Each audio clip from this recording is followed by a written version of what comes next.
Hello, writers, and welcome to Writing for Screens.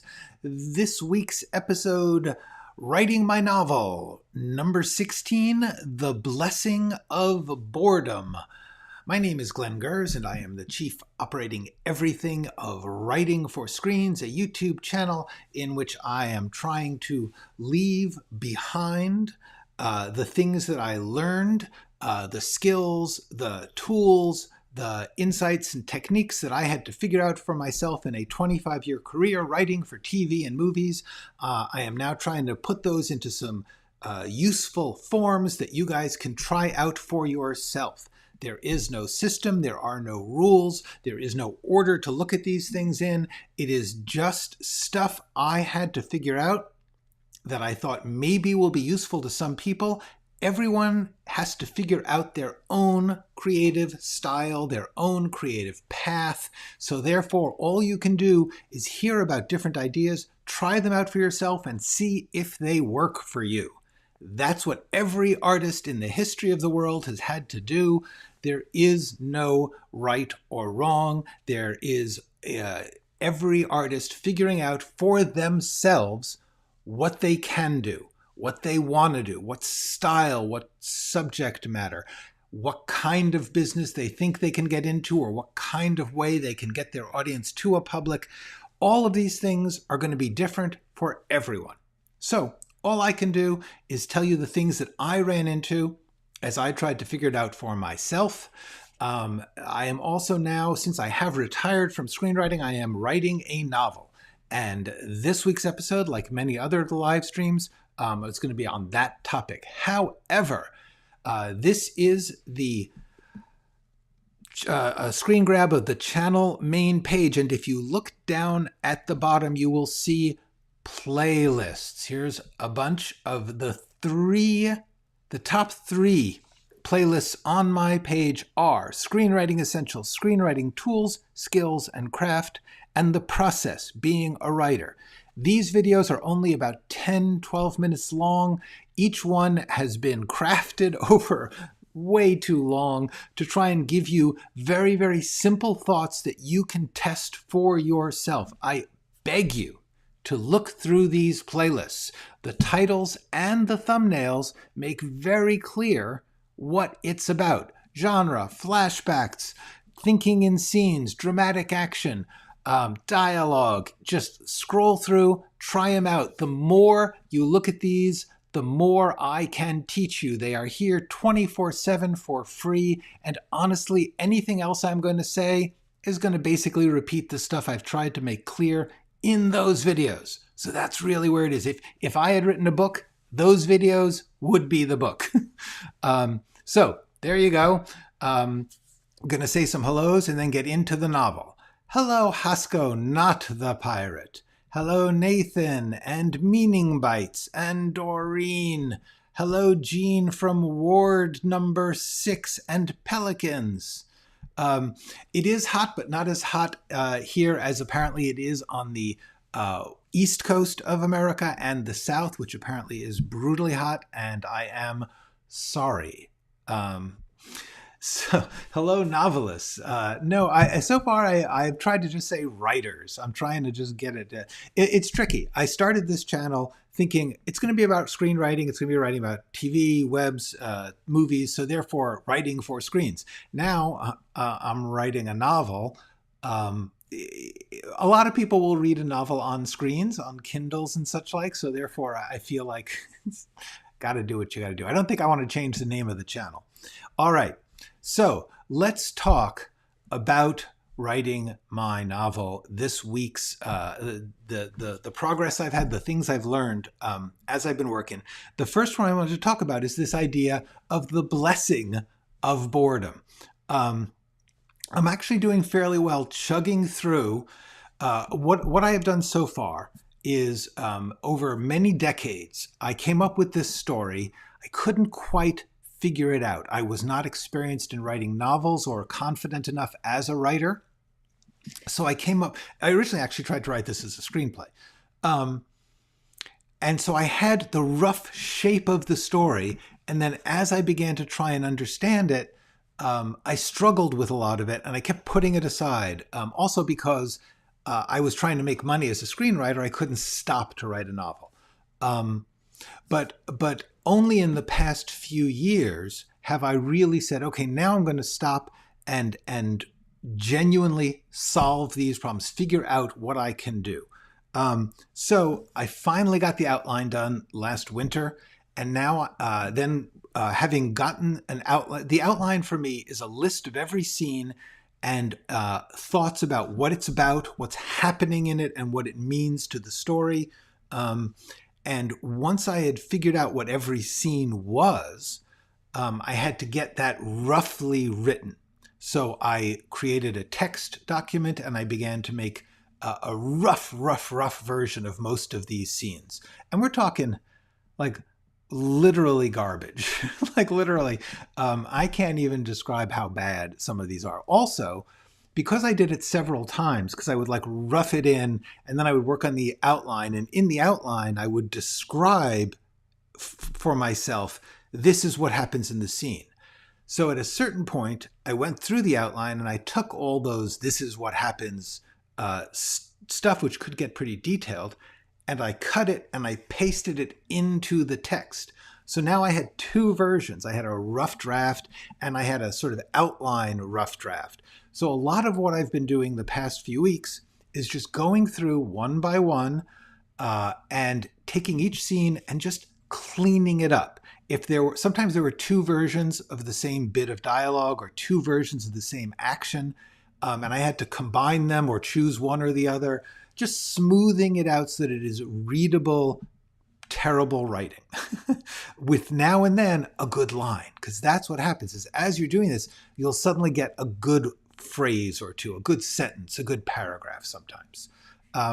So that's what I've been doing. And what I've noticed is when I finally did, over the past few weeks, force myself to do just a little of that, an hour or two a day, and I could get quite a bit done in an hour or two a day. So I was starting to make some progress. I'm now, the book is in 4 main sections. I'm in the third of the 4 main sections. I've gotten 2 done of just cleaning up, just making it baseline readable and coherent.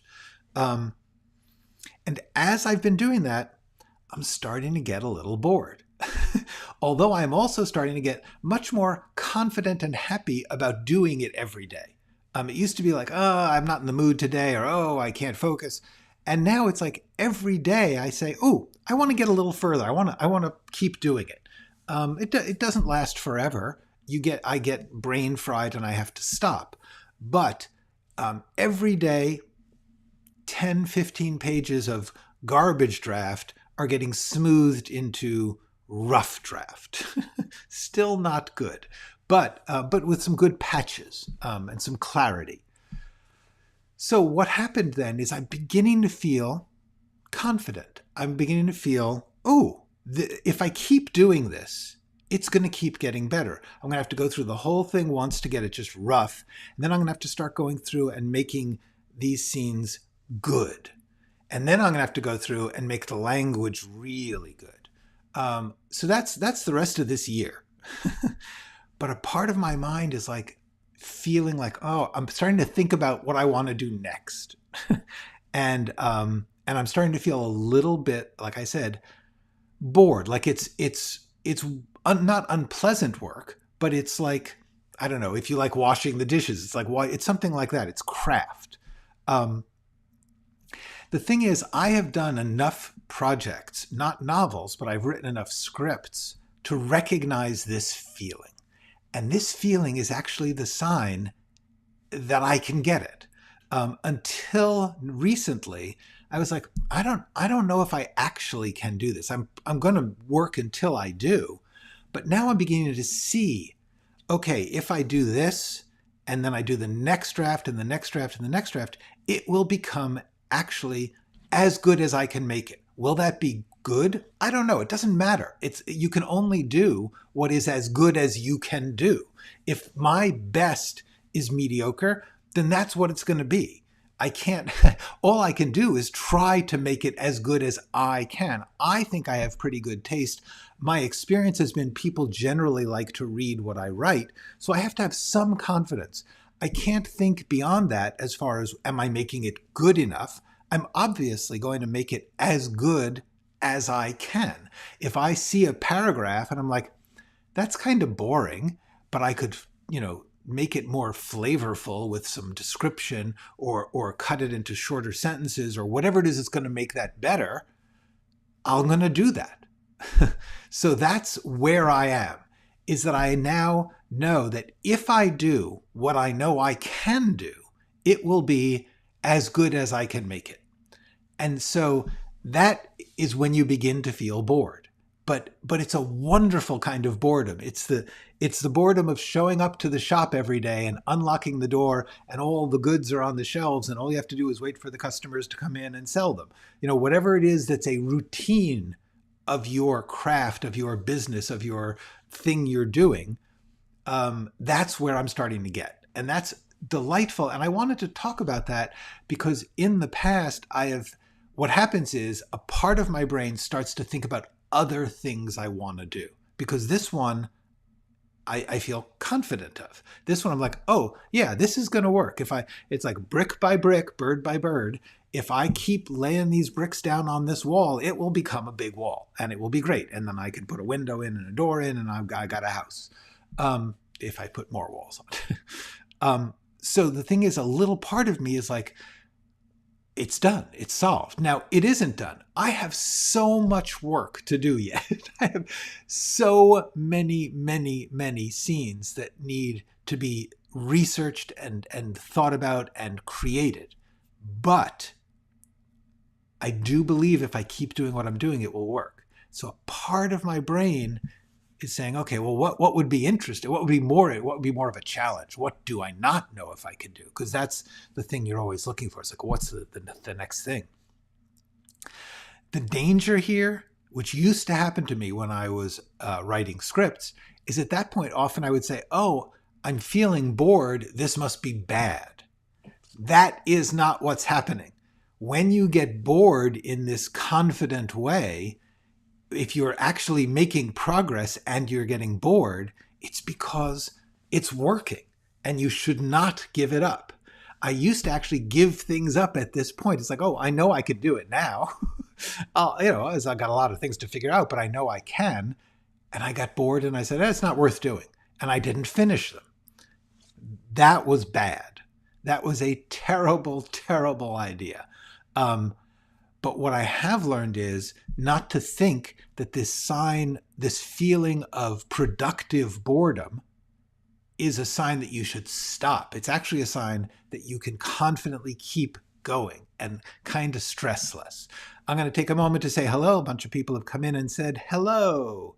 Hello, the bearded screenwriter from Canada. Good to see you. And Clyde Dashing. Lovely to see you all. Ricky, hi. Bored but intrigued.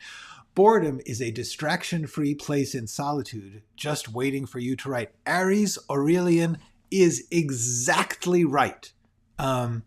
Yes, I'm not actually bored when I'm writing. That's the thing. When I'm writing, I'm actually saying like, oh, how can I make this better? And I'm enjoying that feeling of crafting. But the boredom is a sense of when I think about the project or about myself as a writer. That's where the boredom comes in. I'm not bored when I am working. I am trying to make it better. Little by little, indeed. There is a book called Bird by Bird, which I believe it's by, can't remember the author now, but anyway, it's along these lines. Hi, Michael. Hello, Najo. If I don't work even a little, I think about my story all day.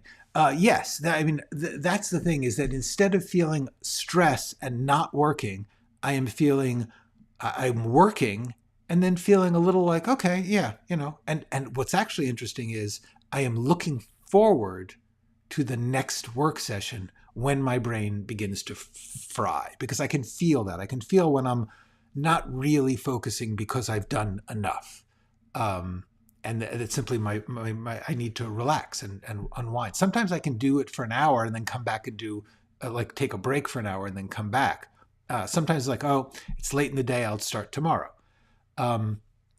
But I do not mean I am bored while writing. I mean I am bored of the project, which is different. Hello, Donna and Maria. Maria took some time away from work. Good. Another brick in the wall. Exactly. Although the thing about the Pink Floyd brick in the wall is that that's bad. Like you're trapped in that wall. My wall is like, ooh, I'm building a house. So yeah. The writer has to tolerate the boredom of the craft to make sure the reader is never bored. That is also exactly right. Hello, Art of Adam Lum and Thumper and David. Beautiful shirt as always. Thank you, David Lagar. I appreciate it. Anne Lamott, that is correct. Bird by Bird by Anne Lamott, one of many good how-to-write books. Anne Lamott, Doreen also got it. Okay. Some regulars are here. It is great to see all of you. Thank you. So the first thing is I want to just talk about that concept of having the sense of confidence in the project, which is it's almost unfamiliar when you're starting out as a writer. So you think it's something wrong. You actually think, oh, this is no good. But the truth is, one of the great pleasures of artistic work is craft, is just not feeling like you're on the edge of a cliff about to die because you can't figure it out. Just feeling like, no, I am crafting this thing and I'm liking crafting it. It's not my whole soul. It's not my life. It's just my life engaging with it. That's the thing, is that there are times when it feels like a work just like takes over and you are frightened and inspired and excited. And it's like your whole being is it. But then eventually you separate from it and it becomes this object you are crafting. And that is incredible joy once you get used to it, once you recognize that craft is a vital part of art. Okay. Adam says, all of my scripts have been written in 30 days. That usually stops me getting bored. But this current one is hard, going to push through and finish, but yes, I'm bored. Yeah, exactly. Maria's like, right, 30 days, yeah. Also remember, a script, yeah. I mean, you can, there are probably people, I believe the author George Simenon, French mystery writer, thriller writer, used to write like just in like a month, would write a whole novel. They were short novels. Most longer projects, like a novel, you can't do that fast. You have to say, it's going to take concerted, consistent effort for a year or more. And so you have to get into this rhythm of crafting and engaging and feeling inspired and then setting it aside and then going back the very next day and doing more. That's it. Hello, Nishaj. Good to see you. 8 weeks. Yeah, exactly. Different people are different. Different people write differently. Anyway, it helps me see the whole shape and get it done to do it quickly. Yes. But sometimes you don't. The question is, how are you going to handle it when the easy way doesn't work? And that's what I had to learn, because this is another thing I wanted to talk about. It was actually a later note, but at this late date in my life, I am trying to really recognize that I have a very fast creative mind. I am creative all the time. I can see a project and it's like, oh, I get a rough idea of how this will work. I invent things and I'm creative all the time, very, very quickly. So I can say, oh, I'm going to write a novel about this, or oh, I can imagine a movie about this. And I have a rough sense of it. I don't actually have all the beats. I don't have all the lines. The difference between that feeling and the actual work it takes to get things done, which for me is actually quite slow. I'm actually a slow writer. I'm a fast creator, but I'm a slow writer. I just worry things to death, and I feel scared, so I don't know what to write. So I have to like put down garbage and then fix it, which works, but it's not fast. Very, very rarely have I been able to write as fast as I can think, um, or as completely. And so therefore, I am always starting things because it seems like it's going to be easy. I'll start a project, it's like, oh, I see how that can work, and that would be pretty commercial, and I could do this, and I'll knock it out, and it'll be done. I have never once just knocked it out and got it done. Never. So as a result, these things that I think, oh, I'll just knock that out and that'll be fun, they end up taking 6 months or a year, and then it's hard and discouraging, and you're like, is this even worth it? I mean, it was fast, it was fun, but is it worth this amount of work? So that's one of the biggest problems I've had my whole life, and I have to learn that feeling of, oh, I see the idea, I can imagine the basic feeling and shape of a creative work like that. That does not mean I should commit to doing it, because it's going to be much more work than I think. That's how it is. I never remember that. So as soon as I think of a new thing, which is damn near every day, I'm like, oh, I'll do that. Oh, I'll do that. I am trying to learn to say, I am just going to work on this one, and it's going to definitely take me at least until the New Year's 2025, and probably much longer, probably into next spring. I gotta just accept that and put off everything else and realize that I'm not failing because I'm working at my normal pace. I just don't acknowledge that my normal pace is as slow as it is. I keep thinking, well, surely I can do it faster. My creativity is going faster. Why can't my craft catch up? But it can't. All right. I'm going to quickly check in on some of these comments. Sometimes I'll sit in front of a notebook and nothing. 2 days later, 2 pages of ideas in a few minutes. Exactly. It is always that way. So the answer is I need to accept that those slow days are going to happen. And also, honestly, for me, no matter how fast the good stuff comes, it's never, nothing makes the slow stuff not be slow. and the work is mostly slow for me. It takes me a long time, even though partly because I only can work a little bit a day. My brain I begin to feel like I can't focus. I don't, it's not coming naturally. I can hack away at some stuff, but it's not going to be very good. What I'm trying to learn to do is when that happens, which happens after an hour or two of work, to take a small break and then go back to it. That's me. Okay. Maria, talking to Adam, says, first time getting stumped, won't be your last, I promise you. It's good that you're experiencing this because it will serve as an education you can pull from. Okay. So Clyde says, have you tried just dictating voice to text? That would not particularly help me because my problem isn't physically writing. I write damn fast. I type well. The problem is emotionally connecting the thoughts and making them in, like, I wouldn't have anything better or faster to speak than I do to write. My problem is not that it's slow for me to physically write. My problem is that it's slow for me to think of the next moment and invent it. I keep popping out of it and thinking of other things. Okay. Maria's talking about her writing situation, which is different because she runs a video game company, and the scripts. Yeah, the script of something like that, good Lord, I can't even imagine. But that's, ideally you would work with other people and collaborate to boot to the 2,000 page of branches of all the possible things someone can say. Okay.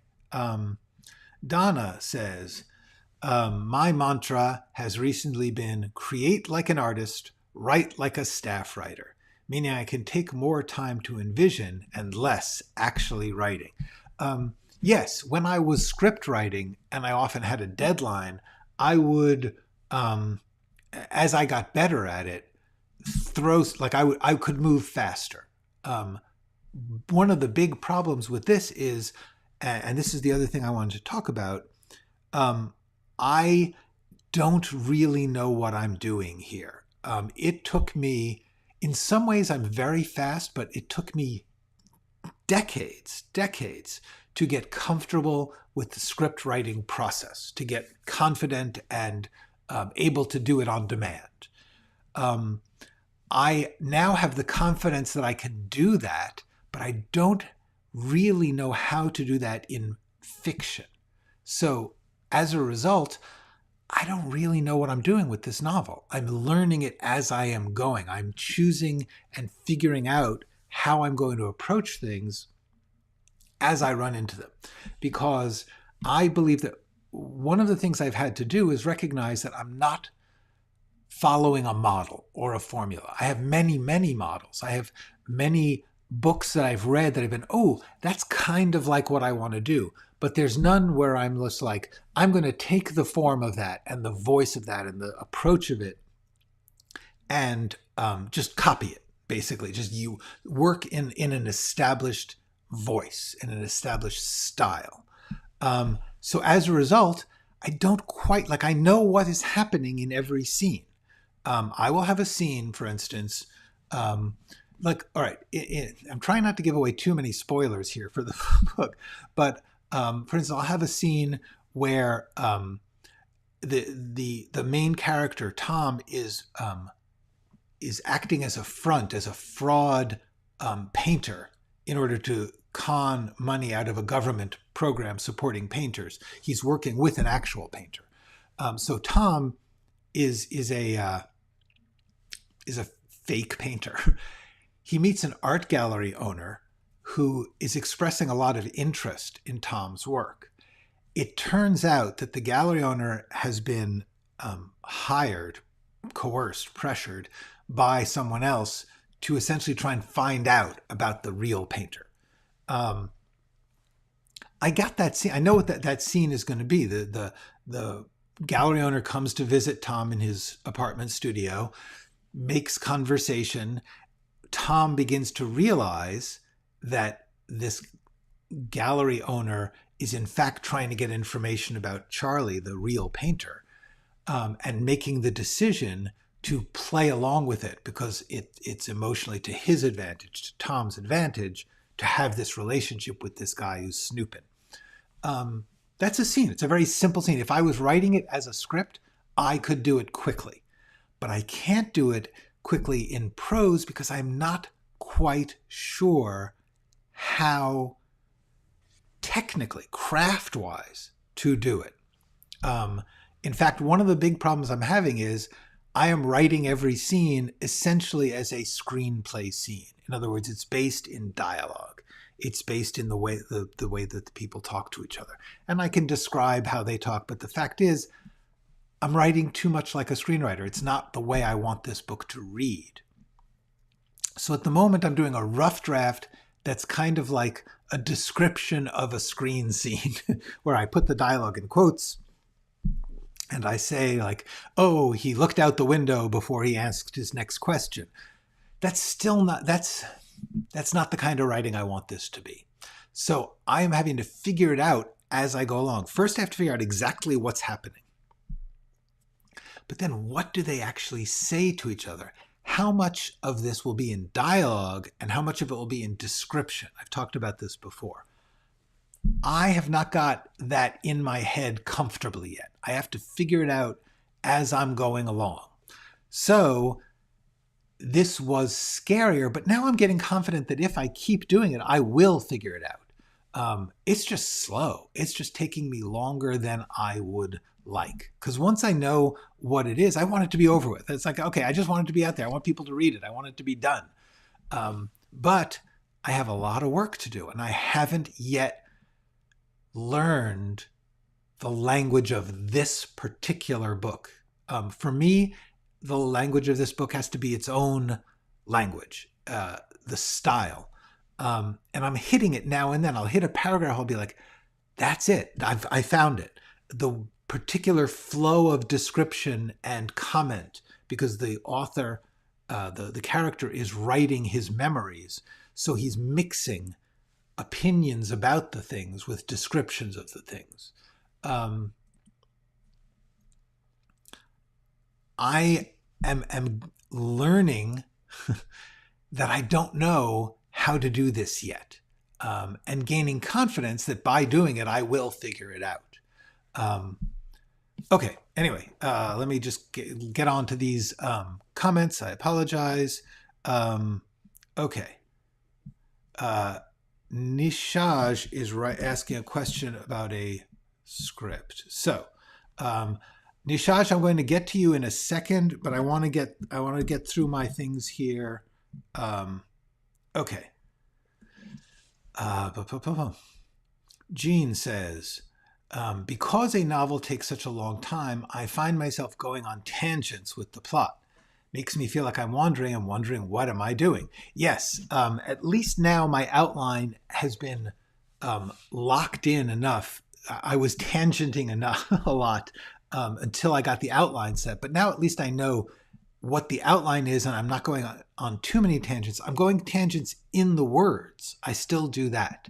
The problem is this novel is supposed to be both about the story of what happened, but also of the vision of what it's like to be a painter and what it was like, the moment of discovery of new kinds of abstract art in the middle of the 20th century.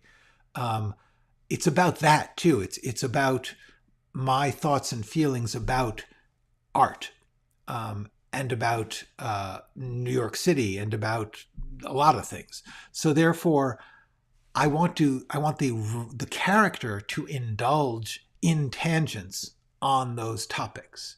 So it gets really tricky, because how much am I just tangenting, and how much is it actually building the stuff of the book?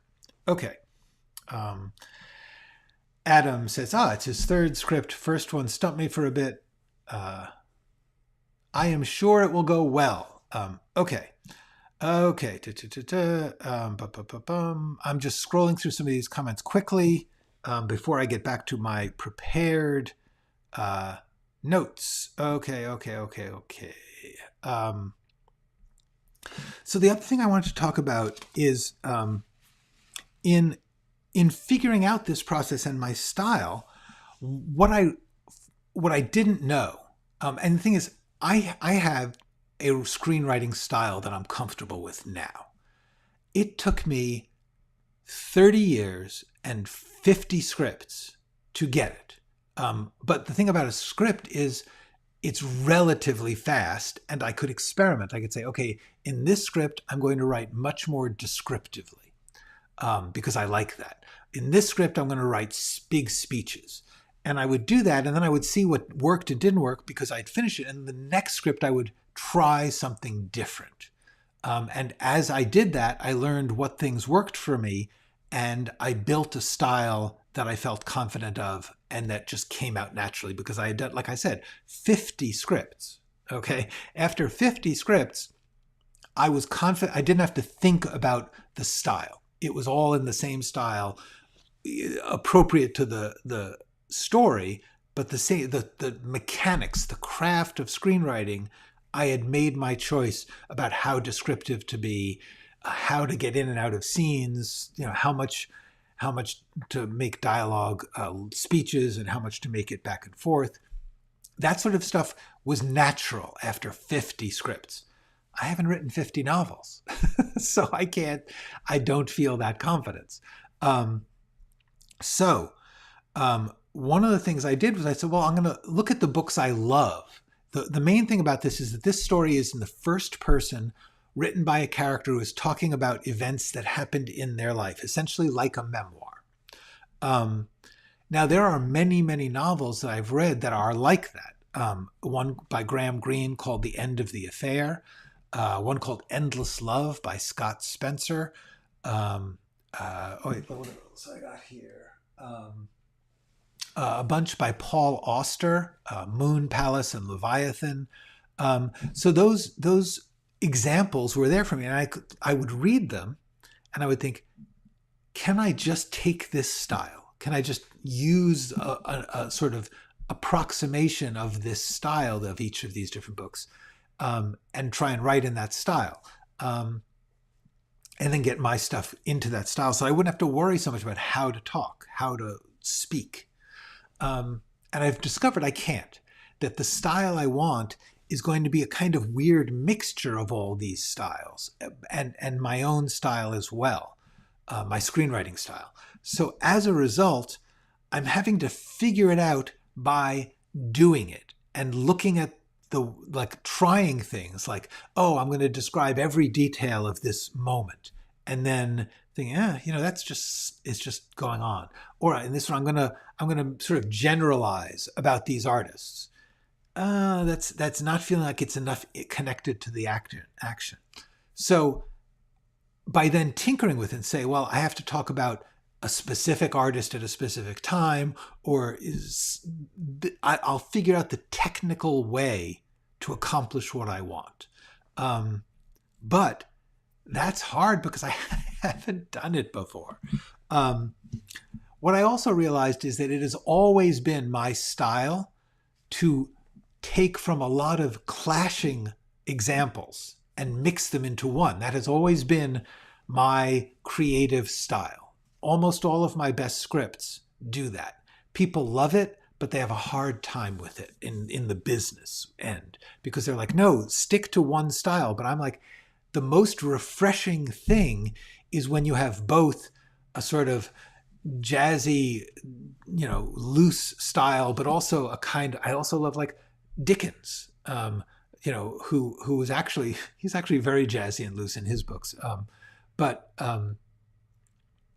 the formality, for instance, Graham Greene's End of the Affair, the character in that story is a novelist who had an affair. It ends. And so he's writing as a novelist. Like in the very first page, he says, like, as a novelist, I have to decide where to start this story. So he's very literary. But I also love Loon Lake, a book by E.L. Doctorow, which is written in the first person, but the first person keeps changing, like his style. It's sort of crazy, but it's also really exciting and vivid, and it comes closer to somebody's like interior self.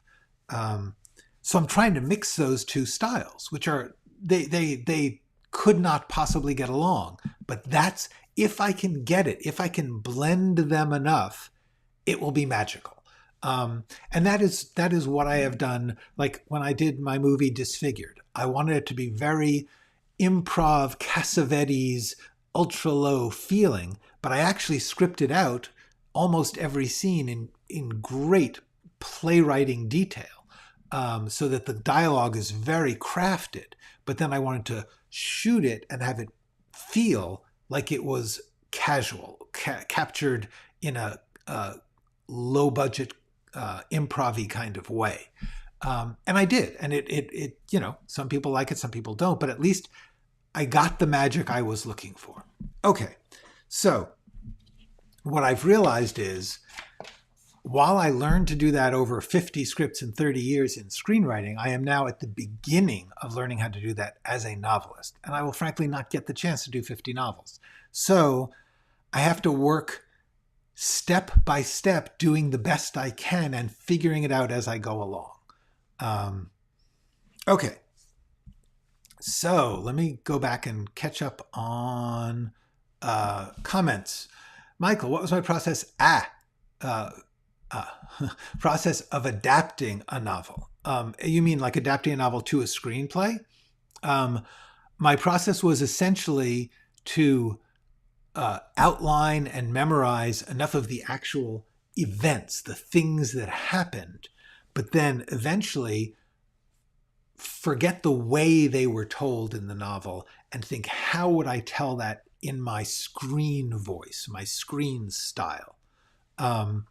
And so I would write, I would outline the whole book, then choose which scenes were actually going to go in, because books are always too long to dramatize every scene, and then write a screen version of those scenes, and that became the basis of the script. And then I forgot about the novel as much as possible and just tried to make it work as a script. Okay. Thoughts on doing fan fiction well?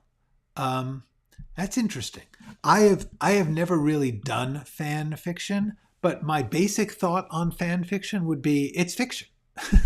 Your main job is to not be lazy about all the things that make fiction good just because you're working with a pre-created world.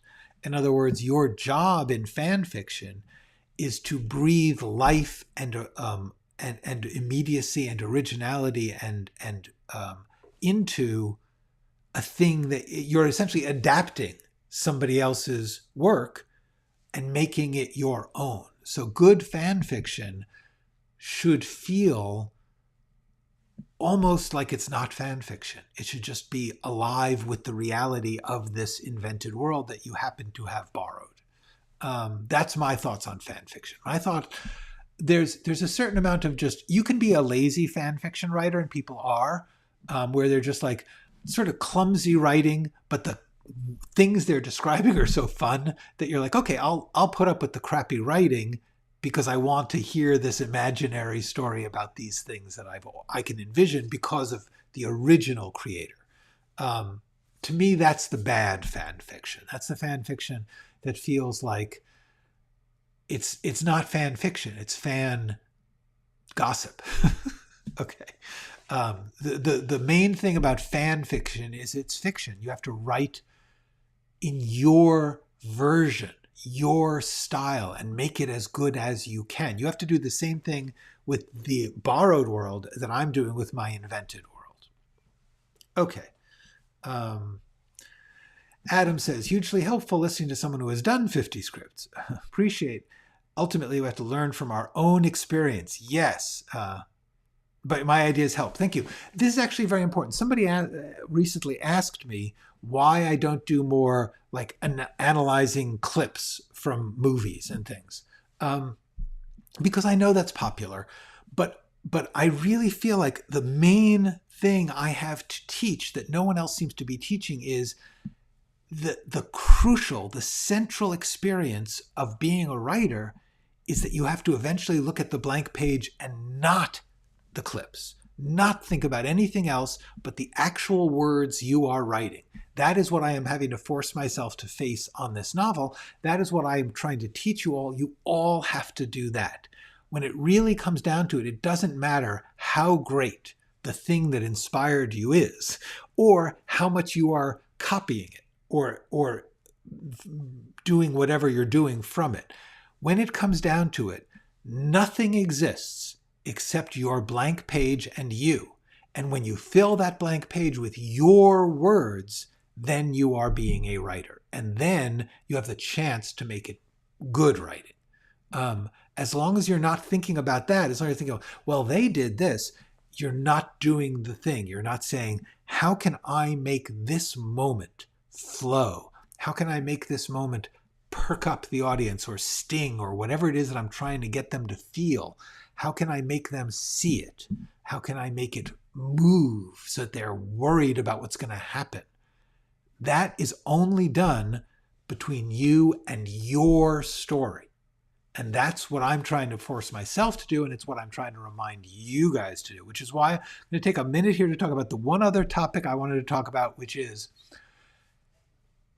letting go of detail and research. Because I'm writing historical work, and I love history and I love research, I am running into the problem that I want to get it right. Like I will not want to have somebody see a type of painting that hasn't actually come to New York yet. In my story, I'm writing about the mid 1930s. At that point, a lot of modern art was not seeable in New York. It was in Paris, and they weren't like, there was no internet. There were no, there were a few picture books, but very few, a few magazines. It was actually very hard to see modern art.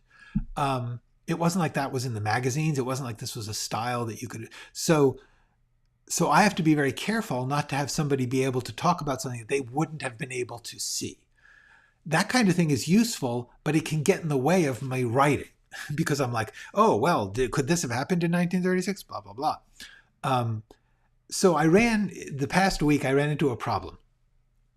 In my story, one of the main characters is a very wealthy woman from a German Jewish immigrant family who have become rich and established in New York City in the 1930s.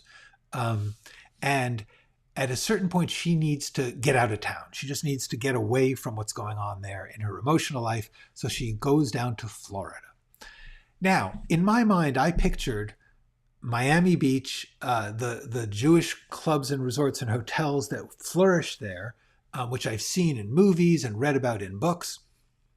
So I started to do some research because I got to that section. I was like, okay, what hotels were there? I should name some hotels. And I start doing research, and I got into a horrible rabbit hole of discovering that almost all of the Florida in my mind that I pictured was actually from the 1950s, 1960s. It was post-war. The hotels and the life that I was imagining was not there in the 1930s. Now, there was a Jewish community there. There were people, but it wasn't what it was going to become. And I had to think about how much do I want to. I don't want to cheat it in the sense that I'm going to say a hotel was there when it wasn't, but I'm going to say that a type of hotel, which I will make up a version of, was there, which it was. It's just not going to be quite, I'm going to frankly be a little dishonest about the historical reality.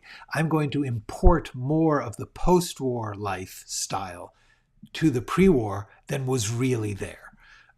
Now, the thing about this that I'm feeling I can get away with this is we're talking about at most 2 pages of my book, probably just one. Okay, 1 page, maybe 3 or 4 paragraphs in which this character is summarizing what she did when she went down to Florida. I am really struggling with just making it up and saying, there are a handful of people, scholars and people who were there, who will know that I'm fudging it. And the rest don't care. They don't care. Nobody cares if I say that someone saw a painting in 1936 that didn't actually arrive till 1939. I'm really forcing myself, struggling with not making it perfectly historically accurate.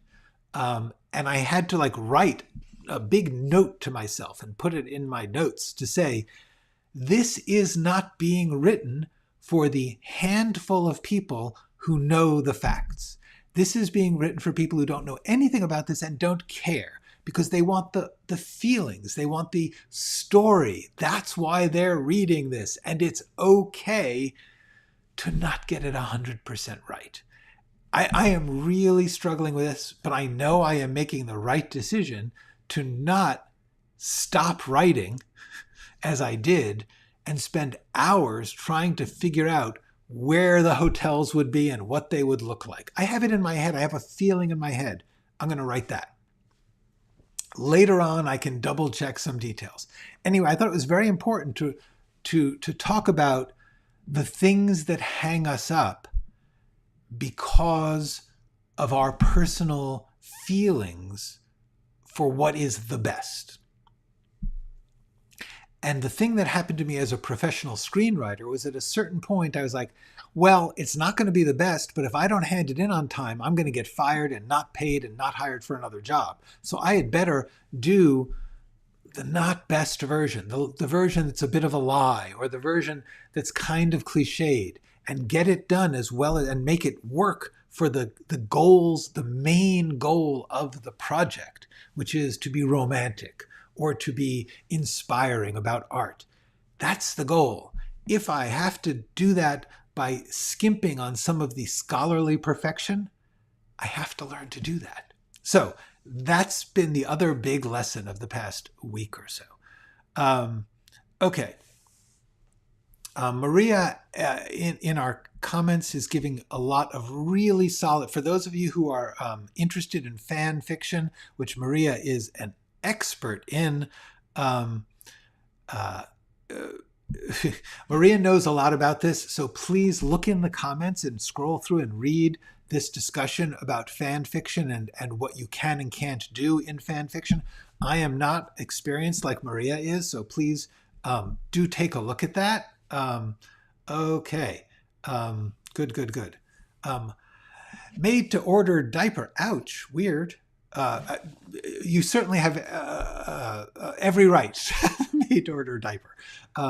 Finally got one of my lines. You are very, very welcome. I am appreciative. Sorry I was thrown by your name, but I do love your little icon. Okay. Jean is asking, do I write my novel in sequence? And the answer is, I am going back and forth between every once in a while I will say, I'm going to march through it. I'm going to start on page 1 and fix each scene a little bit. That's what I'm doing currently. But when I'm done with that, I'm not going to go every scene. I'm going to jump around to the ones that feel like, oh, I have some, I'm getting an idea for this one. And then I will go back again and march through it.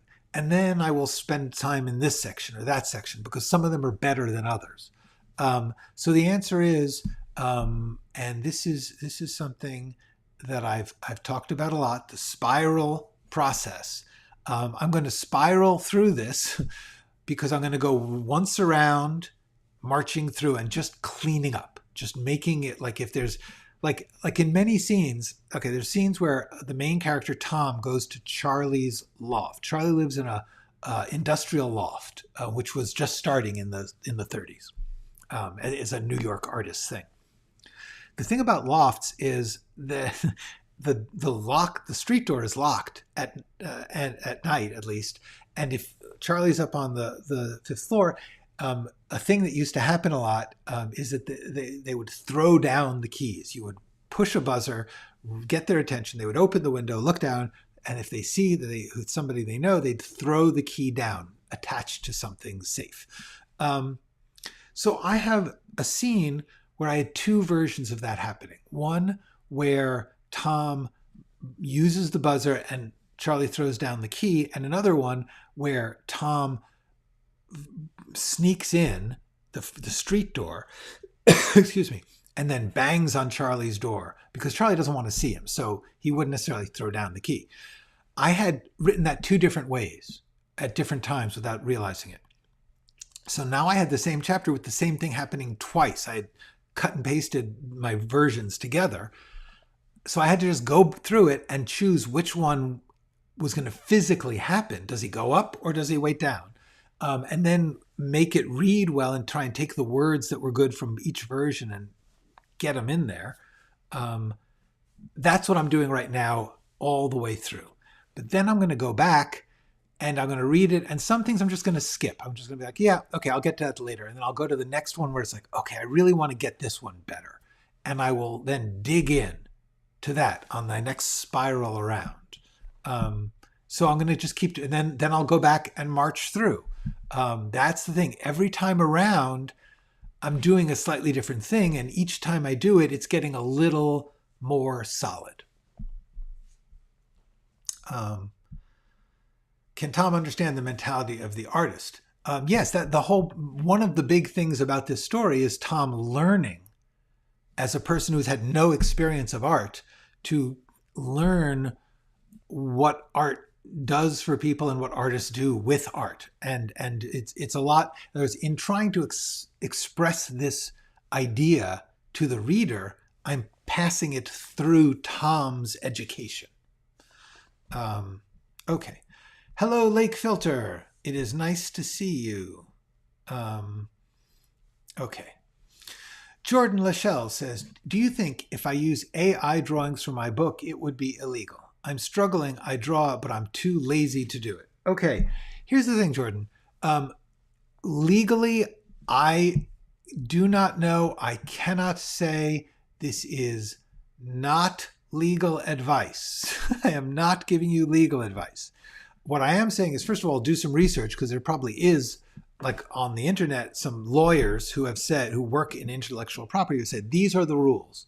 The answer is, you would also have to see the contract you're signing by using an AI site that is doing the drawings, and see what they say. Because they might say, if you use our drawings, you have to credit us. Or you cannot use these drawings in something you copyright. I don't know. You'll have to check that. But the answer is, there's unethical question and illegal question. The illegal question will be answered by reading or learning about the AI permission, legal permission provided by that AI software. The question of whether or not you can do it, I think is the main thing about using AI now is that you have to be upfront about the fact that you are using it. Like on your, at the beginning of your book, put a little statement that says the drawings were done using AI, blah blah blah, and then you can do it. As far as the ethics go. For me, the biggest problem with using AI for things like drawings, which I would love to do too, because I would love to do illustrated books. My problem is I want to tinker with it. So I have to learn, I would have to learn like Photoshop or whatever you can use to work on drawings or artwork to move things and shape things and shade things and color things, because I wouldn't be satisfied to let another entity, even an AI, do it. I would be like, could we move that car over there? And could we put that guy a little forward and make him go, that kind of thing. So that's my problem with using AI. But the main thing about it is, A, check the legal information you can find from lawyers about using AI and from the company whose AI you are using. Then I strongly urge you to announce, to credit the AI. I don't think there's anything wrong with using AI. To me, that's the same as if you used software. Like when I edit my videos on Final Cut, I'm using an AI. I'm using a digital tool. And frankly, if there, maybe I should say like cut on Final Cut, anyway, that's my take on that. Donna says, I have a query on this. My creation of my latest project, which is on cross platforms, I want to build my world with beauty, but I'm not doing a novel. How gorgeous can I make my language? As gorgeous as you want, because that comes under the quality of style. And there are no rules about style. Style is a choice. If you make your language very gorgeous and it takes up more space, you're going to alienate the people who want very simple, fast stuff. But you're going to attract the people who love gorgeous language. So the answer is, there is not a right or wrong about style. Style is your artistic approach, and you just have to recognize that when you make an artistic choice, you gain some fans and you lose some fans. As far as whether there's a business judgment, for instance, a screenplay, if you write really, really long, beautiful paragraphs in a screenplay, people in the movie business will not like it because they have a business need to simplify the script. But you're talking cross platforms, you're talking different things. So I don't know. Depends on the platform. Feng says, I am trying to put a story logic work. Premise, what if a kid, after being forbidden to, by his billionaire dad, date his dad's rival's daughter, brings Edward the 13th back to life to argue love portrayals? What if? There's nothing, all I will say is that Feng, you regularly come up with ideas. Are you writing these out? Are you doing them? Because I have yet to find an idea of yours that I don't think is an interesting idea. That's probably going to be somewhat hard commercially, but not necessarily. There's a certain whimsical, romantic quality. The problem is that by making it particularly a specific British monarch who gave up the throne, I assume that's the Edward we're talking about.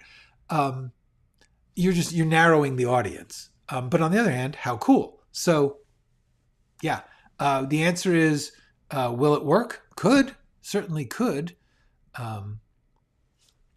How do you keep your characters from sounding contemporary? Partly by language, just the choice of vocabulary. And then that's one of the things I'm doing is I'm reading a lot of books written in the time that I'm writing about, in the hope of getting the phrases and vocabulary of that time. The thing I have sort of given myself a gift of is he's living in the 30s, but he's writing in the 70s. So there's a lot of different stylistic things that have happened in that time, and he can access all of them. So he can write in whatever style. He can't talk, he can't use slang from 1999, but he can use language or mental approaches from anything from 1900 to 1975. That's the way I handled it. Like Amadeus the movie, it's more about a feeling than the actual biography of the composer. Yes, exactly. And what a fabulous script that is. Okay.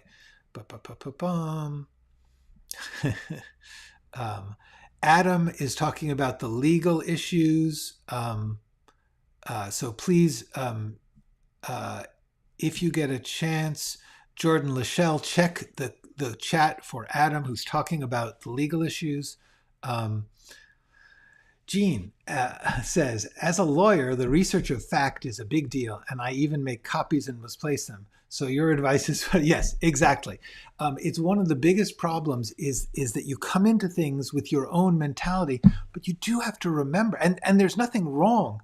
The ambition to be precise or the ambition to be, spicy, whatever it is that you're trying to do, you have to remember the ambition of the reader, the desire of the reader, of your imaginary best reader, the one that you want to please. Remember, there's going to be different kinds of readers. The reader that I am pleasing is myself, is I want to read a certain type of book. I know what I like, so I'm trying to steer towards that. One of the things I like is a certain texture of history. One of the things I don't like is losing the story because of too much texture of history. So, Maria says, sorry, sometimes we have in-chat chatter. I'm not sorry. I think that's cool. Yeah. I love that the chat is going on without me. That's really cool. I urge any of you who are interested in following these topics that are being chatted about to read the chat on playback. Okay. Ricky says, the choice I made, re historical accuracy in my novel, Political History of Quebec, was to leave it out or go around it rather than fudge it. I just felt better. Yes. And to a certain extent, that's one of the things is like on this Miami thing, I keep reminding myself, it's less than a page. It's just a couple of paragraphs. So I have to remember the proportion of lying I will be doing is so small. And I just have to, like you said, to a certain extent, I'm just going to avoid certain details. Okay. Lake Filter says, 10,000, I hope, words into my first draft of my current novel. I decided to scrap the whole thing into a blueprint for the second draft. Didn't really understand who my characters were until too late. Yes. Okay, Lake Filter is talking about this exact thing that I have been talking about, which is spiraling, which is a good thing when you're being creative, which is sometimes you get into it and then you learn something, so you have to go around again and change it, because each time you go around, you're refining it, you're focusing it, you're zooming in on that center, which will be the good read. Okay, no more comments or questions. Okay. Glenn's fan club was watching Cristiano Ronaldo and the most humiliated. I am so sorry about Mr. Ronaldo and his. I assume the sport is what you guys call football, what we call soccer. Okay, sorry if my question was off topic. I joined a little late and didn't hear the topic before. That's okay, Nishash. I'm going to try and get to you. Okay. Najo is talking about AI. Interesting. Yes. That's why I'm saying please do some reason. If you are using AI as illustration for your story, check into the copyright restrictions, because they are figuring them out right now. And so it could entirely be that you can't copyright a work which uses AI material. Okay. So thank you, Najo. Okay.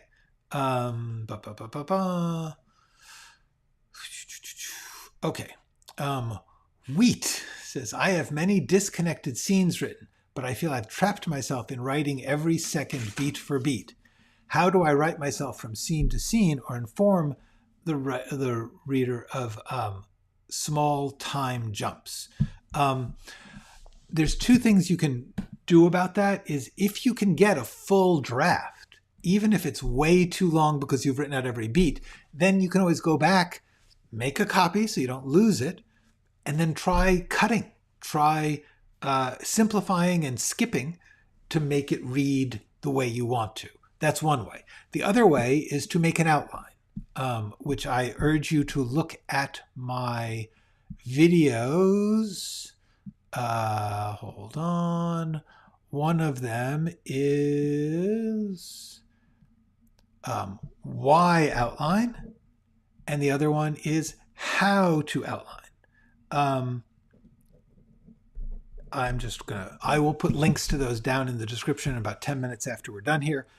So Wheat, my answer is either just finish writing it the way you're writing it and then save a copy so you don't lose any of your creation, but then start to work in one, making it more readable now that you have all the material there. It's like you've furnished the entire room, but in the shot of the camera's only going to be on one corner, you can throw out the rest. So that's one way to look at it. The other way is, after you've written, outline the written work so that you can look at the outline and think about the proportion of things and say, oh, that scene really, that I can cut that. All right. Okay, now Feng says, I mean, once I figured out the story logic, okay, good. You know, all I can say is if it's working, if you're writing, that is great. Have you considered to make your story a narrative podcast? No, I mean, I'm down the line. I might make it an audio book, but my goal here is to write a book that I can hold in my hands in some way, shape, or form. Okay. Tim Powers, Haskell says, had this way of writing novels in between historical events. Like what were those well-known historical characters doing between those well-known historical events? Yes, I totally get that. What I'm doing in this case is I'm writing around them. It's about people who are in the place of the historical event, but are not the historical characters. There's a whole other little love story going on at the edge of the historical thing. Okay. Excellent. I am very glad that I made you think more about the style and tone. Roberta says, great that you're not like another YouTube writing teacher who do live stream with his wife just to have more views. To each his own, you know, everyone should do their own thing. Okay. Oh, Robert Freeman was also watching Cristiano Ronaldo. It's okay. I'm always here. You can just watch it on playback. It's not a problem. Okay. So let me quickly go back to Nishaj's original question. I'm going to do that. That's going to be the last one. Okay. Nishaj asked me, okay. He asked me, in writing a script now where it connects to me so much that it hurts to write, but I find that it is apart from the greatness of the craft, you know, but I should not be making it close to my experiences. Should I separate it more from me? My problem is that it hurts to write it, so I stop. Should I connect to my scripts to me or not so closely? Okay, this is actually a legitimate question for a novel or a script. The question is, should you write about something that is so personal, so intense, that it is emotionally difficult for you to do?